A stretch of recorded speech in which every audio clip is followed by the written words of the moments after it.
Você sabe quais são os documentos necessários para efetuar a compra de um bem imóvel com segurança? Quais são os documentos que eu preciso solicitar e verificar relativos ao próprio imóvel? Quais são os documentos que eu preciso solicitar e verificar relativos à pessoa do vendedor?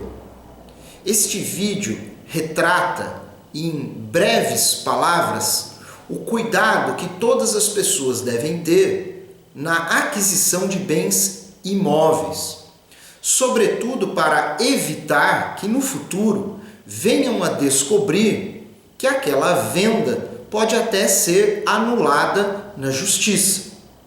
Isso ocorre, por exemplo, quando o vendedor do imóvel tinha dívidas trabalhistas, quando o vendedor do imóvel desrespeitou na venda o direito de possíveis herdeiros. Por isso mesmo, é muito importante que você tenha em mãos uma lista de informações e documentos essenciais para efetuar a compra e venda de um imóvel com segurança. Em primeiro lugar, estes documentos, estas informações, devem ser relativas ao próprio vendedor ou aos próprios vendedores. Por exemplo, e não somente, os seguintes itens. É preciso, com base no RG, no CPF e no endereço do vendedor, obter todas as informações relativas às fazendas públicas do município, do estado e da União. Ou seja, com base nos documentos pessoais do vendedor, é preciso obter certidões negativas de débitos de cada uma dessas entidades, do município, do estado e da União. Essas certidões, caso sejam positivas, caso apresentem alguma dívida, deverão ser avaliadas para que se possa conferir a segurança na compra daquele imóvel. Obviamente, se as certidões forem todas negativas, não existindo dívidas, a compra pode ser feita com segurança. Mas não é apenas isso. É preciso também buscar certidão do cartório de distribuição de protestos, no mínimo da comarca aonde está situado o imóvel e também da comarca aonde reside o vendedor, pelo menos nos últimos 5 anos. Sendo assim, além das certidões negativas das fazendas públicas, a certidão de distribuição de protestos é outra informação relevante. Bem como é preciso, ainda sobre o vendedor ou os vendedores, obter certidões judiciárias, ou seja, certidão da existência ou não de processos ou dívidas na justiça, seja na justiça estadual, seja na justiça federal e principalmente na justiça do trabalho. Sendo assim, é necessário obter certidões para avaliar a existência de possíveis processos judiciais em cada uma dessas esferas. Se existirem processos, é preciso compreender quais são e o impacto que os mesmos podem trazer para a compra daquele imóvel. Além disso, meus amigos, é preciso avaliar o regime de casamento do vendedor ou dos vendedores para saber o impacto disso na alienação, principalmente a existência de possível divórcio e, se existir, se trará algum impacto naquela alienação, ou mesmo, existindo casamento ainda válido, se é necessária a anuência do cônjuge na alienação. Também devemos observar que, caso o vendedor apresente uma matrícula do imóvel que contemple outras pessoas como proprietários, estas outras pessoas é que deverão ser pesquisadas. Não aquele que se apresenta como vendedor, mas sim os dados que constam da matrícula do imóvel. É muito comum que os filhos herdeiros pretendam vender um imóvel que ainda está matriculado no nome dos seus falecidos pais.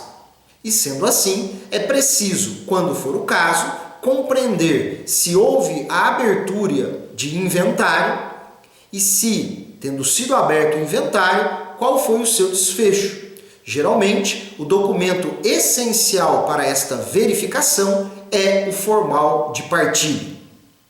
Mas, além de todas essas informações e documentos que eu pontuei, é muito importante olhar também para os documentos do próprio imóvel, iniciando-se com a obtenção de uma matrícula atualizada, ou seja, perante o cartório de registro de imóveis, competente para o foro da situação do imóvel, obter uma matrícula atualizada para compreender todo o histórico de alienações, de possíveis averbações e até mesmo, se o caso, restrições que recaiam sobre o imóvel. Não é incomum, numa pesquisa como essa, descobrir que no passado existiu uma penhora sobre aquele imóvel, que no passado existiu um financiamento bancário que se utilizou daquele imóvel como garantia. E é preciso certificar-se que, além da existência dessas informações, houve a sua baixa, ou seja, uma averbação de que o financiamento foi quitado, a averbação de que a penhora foi baixada e assim por diante. Além da obtenção da matrícula para verificação de quem são os seus proprietários efetivos e de possíveis restrições, é necessário, na Prefeitura Municipal, obter uma certidão relacionada ao pagamento do IPTU e de eventuais taxas que recaiam sobre o imóvel. É preciso saber, portanto, se existem dívidas relacionadas àquele imóvel em específico. E para fechar esse assunto de uma maneira geral, é preciso saber se o carnê do IPTU do ano vigente está sendo devidamente pago. De uma maneira geral, estas são as informações básicas, porém estritamente necessárias para a compra de um imóvel com segurança. Logicamente, existem outras situações que trarão necessidades diferentes. Por exemplo, se o imóvel for um apartamento, é necessário consultar se existem dívidas de condomínio, quais são as regras para aquele condomínio e assim por diante. Se o imóvel está sendo vendido por uma pessoa jurídica, se o proprietário vendedor é uma empresa, é necessário pesquisar quem são seus sócios e estender as buscas de informações não apenas para o CNPJ, como também para os sócios atuais, tanto quanto aqueles que tenham saído da empresa nos últimos 2 anos. E por fim, se o imóvel for na área rural, é muito importante se certificar de possíveis restrições derivadas da legislação ambiental. Muitos adquirem imóveis na área rural sem ter plena ciência do que pode e de como pode ser construído algo lá futuramente. O parcelamento do solo na área rural é um tema que merece a atenção do comprador. Faço aqui meu agradecimento, espero que tenha ficado claro e que possa ajudar você na aquisição de um imóvel toda esta informação que eu lhe passei. Não se esqueça, curta este vídeo, curta o nosso canal e nos acompanhe nas redes sociais. Um grande abraço.